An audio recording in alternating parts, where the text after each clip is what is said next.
نحمدہ ونصلی علی رسولہ الکریم۔ اعوذ باللہ من الشیطان الرجیم، بسم اللہ الرحمن الرحیم۔ آج کے درس میں ایک بہت ہی اچھا عمل بتانے جا رہا ہوں جس میں دنیا کا بھی فائدہ ہے اور آخرت کا بھی فائدہ ہے۔ وہ ہے آیت الکرسی۔ قرآن مجید فرقان حمید میں ایک آیت ہے جس کا نام ہے آیت الکرسی۔ اس کی بہت فضیلتیں ہیں، بہت زیادہ فضیلت بیان کی گئی۔ ایک حدیث مبارکہ میں آتا ہے کہ جناب نبی کریم صلی اللہ علیہ وسلم نے فرمایا، جو شخص ہر فرض نماز کے بعد آیت الکرسی پڑھے گا، اس کے اور جنت کے درمیان صرف موت حائل ہے۔ وہ بندہ جیسے ہی مرے گا تو اللہ اسے فوراً جنت میں داخلہ عطا فرمائیں گے۔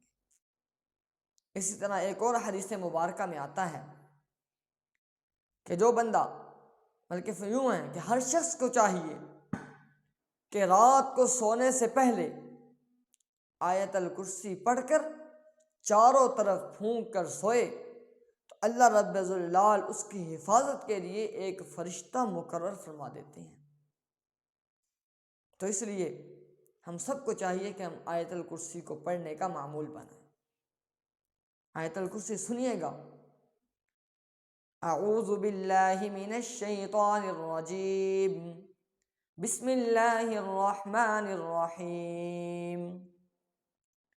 اللہ لا الہ الا هو الحی القیوم، لا تأخذه سنة ولا نوم، له ما في السماوات وما في الأرض، من ذا الذي يشفع عنده إلا بإذنه، يعلم ما بين أيديهم وما خلفهم، ولا يحيطون بشيء من علمه إلا بما شاء، وسع كرسيه السماوات والأرض، ولا يؤوده حفظهما وهو العلي العظيم۔